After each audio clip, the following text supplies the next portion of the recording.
গণিত ক্লাসে আপনাকে আরেকবার স্বাগতম। আজ আমরা কিছু গুরুত্বপূর্ণ পাটিগণিতের অঙ্ক দেখব, যেগুলা বিভিন্ন চাকরির পরীক্ষায় বারবার এসে থাকে। তো আর কথা না বাড়িয়ে আমরা ক্লাসে চলে যাই। তো আজকের ক্লাসের প্রথম অঙ্কটি আছে, একটি বর্গাকার জমির ক্ষেত্রফল 98 বর্গমিটার। জমির পাশে একটি আয়তাকার জমি আছে, যার দৈর্ঘ্য বর্গাকার জমির কর্ণের 150%, আবার আয়তাকার জমির প্রস্থ এর দৈর্ঘ্যের 1/3। আয়তাকার জমির ক্ষেত্রফল বর্গাকার জমির ক্ষেত্রফলের শতকরা কত অংশ সেটা আমাদের নির্ণয় করতে হবে। তো আমরা এই অঙ্কটা করার জন্য প্রথমে লিখি যে, ধরি বর্গাকার জমির এক বাহু সমান সমান এক্স। অতএব বর্গক্ষেত্রের ক্ষেত্রফল সমান সমান ক্ষেত্রফল এক্স স্কোয়ার সমান সমান 98। যেহেতু আমাদের বলছে একটি বর্গাকার জমির ক্ষেত্রফল 98 বর্গমিটার, তো আমরা লিখলাম বর্গাকার জমির এক বাহুর দৈর্ঘ্য এক্স এবং অতএব বর্গক্ষেত্রের ক্ষেত্রফল হচ্ছে এক্স স্কোয়ার সমান সমান 98। তো এরপরে আমরা এক বাহু সমান সমান এটা নির্ণয় করি। অতএব তাহলে এক্স সমান সমান এই 98 কে রুট করলে আমরা এক বাহুর দৈর্ঘ্য পেয়ে যাব। তাহলে রুট ওভার 98, অর্থাৎ বর্গমূল করতে হবে। 98 এর বর্গমূল করলে আমরা এভাবে লিখতে পারি যে 49 গুণ 2। এরপরে আমরা লিখতে পারি 7√2, অর্থাৎ 7√2।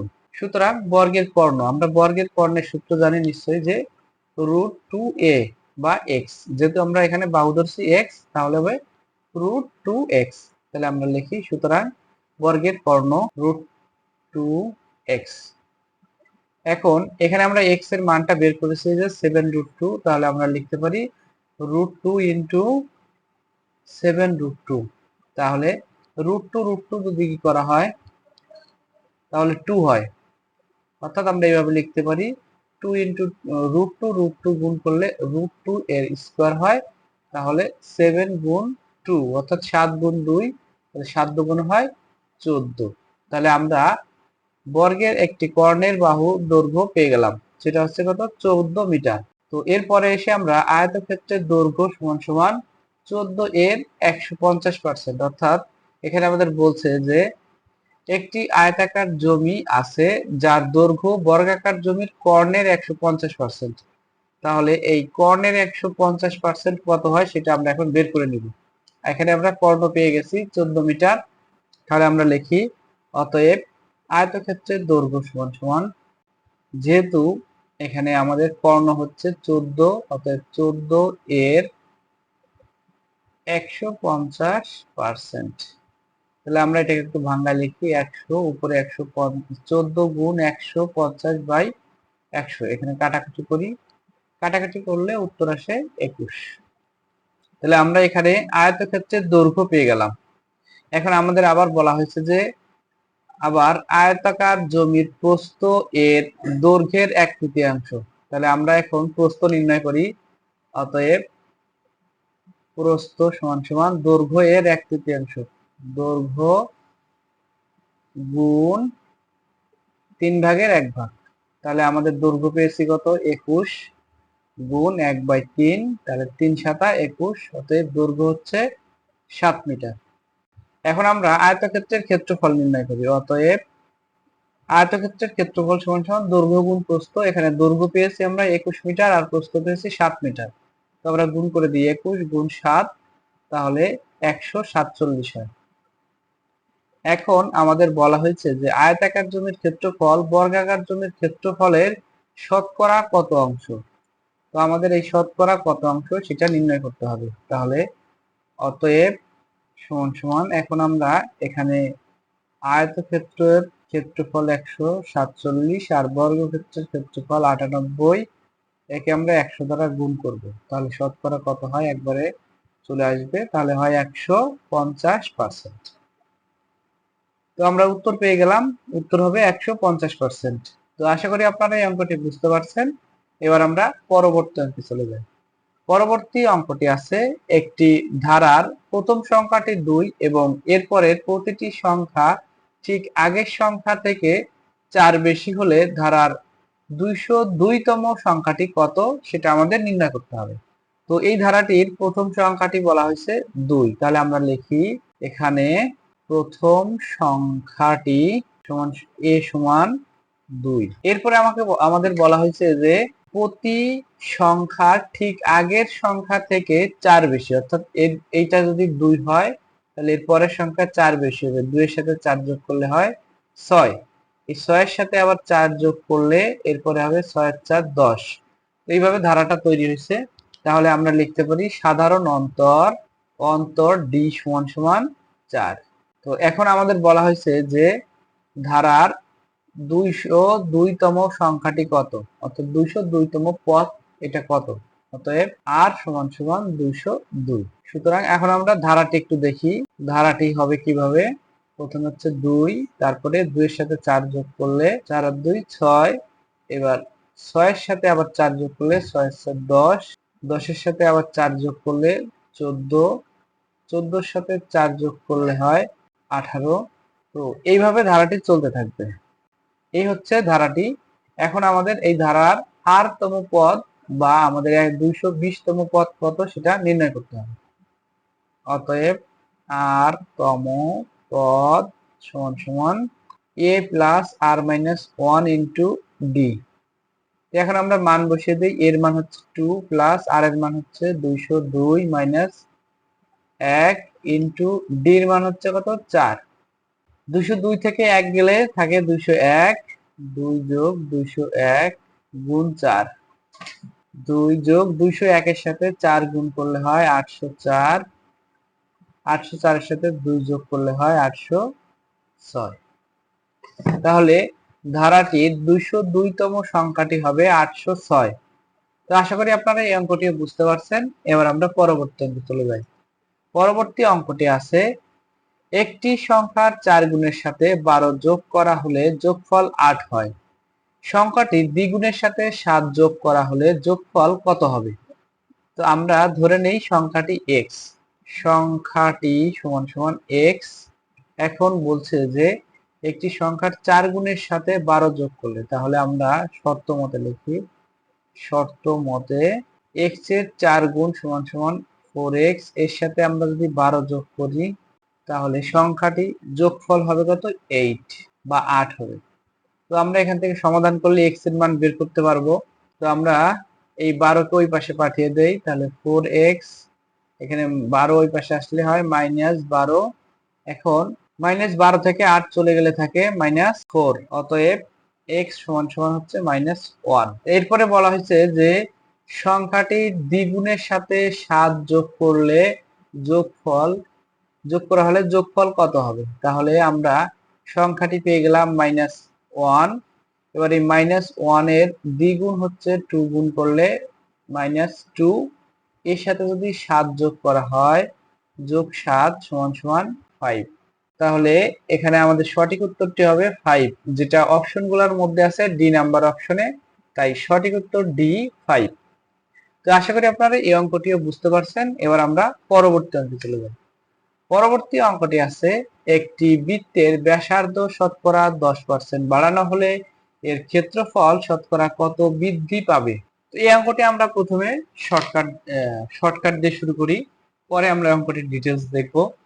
তো এই অঙ্কের প্রথম শর্টকাট হচ্ছে যদি কোনো কিছুর বৃদ্ধি পায়, সেই বৃদ্ধি পাওয়ার ক্ষেত্রে কত পার্সেন্ট বৃদ্ধি পেলো এরকম যদি বলা হয় যে ক্ষেত্রফল কত পার্সেন্ট বৃদ্ধি পাবে, এটা নির্ণয় করার ক্ষেত্রে আমরা একটা শর্ট টেকনিক ব্যবহার করব।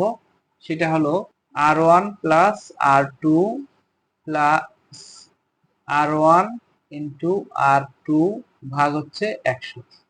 তো এই সূত্রটা আমরা ব্যবহার করব। যদি বৃদ্ধি পায়, অর্থাৎ দুইটাই যদি বৃদ্ধি পায় সেক্ষেত্রে আমাদের দুইটাই যোগ হবে, আর যদি একটা বৃদ্ধি পায় একটা হ্রাস পায় সেই ক্ষেত্রেও একটা যোগ হবে আর একটা বিয়োগ হবে। তো এই সূত্র ব্যবহার করে আমরা শর্টকাটে এই অঙ্কটা করতে পারি। তো যেহেতু বলা হয়েছে যে একটি বৃত্তের ব্যাসার্ধ শতকরা 10% বাড়ানো হলো, তো আমরা ব্যাস আর ব্যাসার্ধ নিশ্চয়ই চিনি, এটুকু হচ্ছে ব্যাসার্ধ। তাহলে আমাদের শুধু ব্যাসার্ধ যদি একটা বাড়ে 10% বাড়ে, তাহলে এই পাশেও নিশ্চয়ই 10% বাড়বে। আরেকটা আছে যেহেতু ব্যাস বাড়বে এবং বৃত্তটার ব্যাসের পরই নির্ভর করে, তাই আমরা এখানে করব কি যে 10 যোগ 10, অর্থাৎ 10% ব্যাস বাড়ছে, তার মানে ব্যাসার্ধ হচ্ছে দুইটা ব্যাসার্ধের সমান হচ্ছে একটা ব্যাস। তো এখানে আমাদের ব্যাস দ্বারাই বৃত্তের পরিধি নির্ণয় করা হয়। মানে বৃত্তের যে এক পাশ থেকে আর এক পাশের দূরত্ব এটা ব্যাস দ্বারা নির্ণয় করা হয়, তার জন্য এখানে আমাদের দুইবার বাড়ছে। তাহলে আমরা এখানে 10 যোগ 10 দিলাম, উপরে লিখলাম R1 হচ্ছে 10, R2 10 আর ভাগ হচ্ছে 100।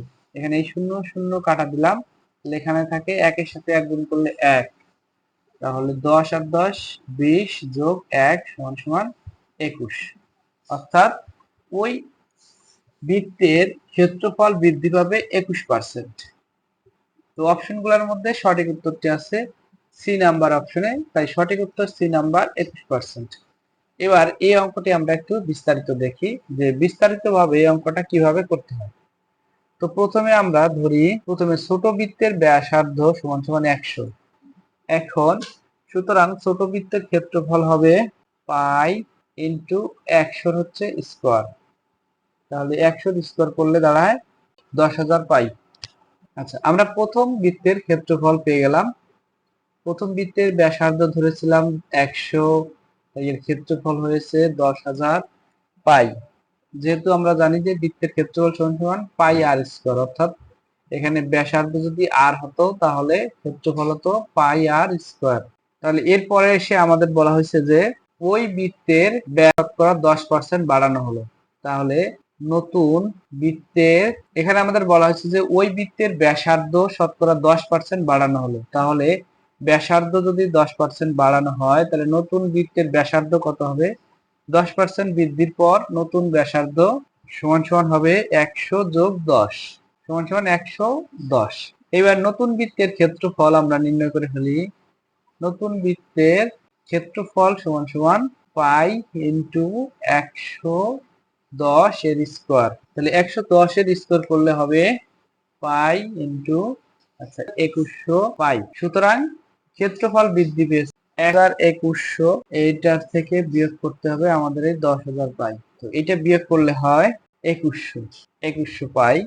এখন বৃদ্ধির শতকরা হার আমাদের নির্ণয় করতে হবে, তাহলে বৃত্তের ক্ষেত্রফল বৃদ্ধির শতকরা হার 2100 পাই ইন্টু 100 বাই নিচে হচ্ছে আগে ছিল কত 1000, 10,000 পাই।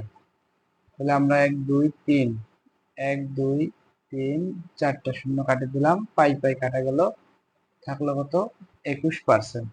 তাহলে নতুন বৃত্তে শতকরা বৃদ্ধি হয় 21%। তো আশা করি আপনারা এই অঙ্কটিও বুঝতে পারছেন। এবার আমরা পরবর্তী অঙ্ক চলে যাব। পরবর্তী অঙ্কটি আছে 9টি ধারাবাহিক বিজোড় সংখ্যার পঞ্চম সংখ্যাটি হচ্ছে -15। সবগুলো সংখ্যার সমষ্টি কত সেটা আমাদের নির্ণয় করতে বলা হয়েছে। তো যেহেতু আমাদের মোট সংখ্যা আছে 9টি, বলছে ধারাবাহিক 9টি বিজোড় সংখ্যা, অর্থাৎ এটা এরকম হইতে পারে 1 3 5 7 9 এভাবে যাইতে পারে, অথবা 3 থেকেও শুরু হইতে পারে, 3 5 7 9 এভাবে হইতে পারে। তো এইভাবে এই সংখ্যাটাকে বলা হয়েছে, টোটাল সংখ্যা আছে কয়টি? 9টি। তো এই ধরনের অঙ্ক আমরা একদম শর্টকাটে করে ফেলবো, সেটা হলো এই অঙ্কগুলার গড় নির্ণয় করব। গড় ইনটু রাশি সমান সমান সমষ্টি, অর্থাৎ এই সূত্রের মাধ্যমে আমরা এই অঙ্কটাকে সহজে করতে পারবো। তো কোনো একটা ধারার যদি মাঝের সংখ্যাটি বলা হয়, এখানে দেখেন 9টি ধারাবাহিক সংখ্যার পঞ্চম সংখ্যাটি বলা হয়েছে। তো এইখানে আছে 4টি, এইখানে 4টি, আর মাঝের সংখ্যাটা কি? এটা হচ্ছে যদি 9টি সংখ্যা হয়, এই পাশে 4টা থাকে, এই পাশে 4টা থাকে, আর মাঝের সংখ্যাটি হচ্ছে এই পঞ্চম সংখ্যাটি। তাহলে এই পঞ্চম সংখ্যাটি হচ্ছে এই সংখ্যাগুলোর গড়। এই ক্ষেত্রে সংখ্যাগুলোর গড় হচ্ছে -15, আর রাশির সংখ্যা বলা হয়েছে যে 9টি, অর্থাৎ 9টি সংখ্যা আছে। তাহলে -15 গুণ 9, এটা দ্বারাই উত্তর চলে আসবে। তো এটা হচ্ছে এই অঙ্কের সবচেয়ে সহজ শর্টকাট, -135। তো এখানে অপশনগুলোর মধ্যে সঠিক উত্তরটি আছে ডি নাম্বার অপশনে, তাহলে সঠিক উত্তর ডি নাম্বার -135। আজ এ পর্যন্তই। ভিডিওটি দেখার জন্য আপনাকে অসংখ্য ধন্যবাদ। ভিডিওটি ভালো লাগলে লাইক, কমেন্ট ও শেয়ার করতে ভুলবেন না। এরূপ ভিডিও আরো পেতে চ্যানেলটি সাবস্ক্রাইব করে আমাদের সাথেই থাকুন।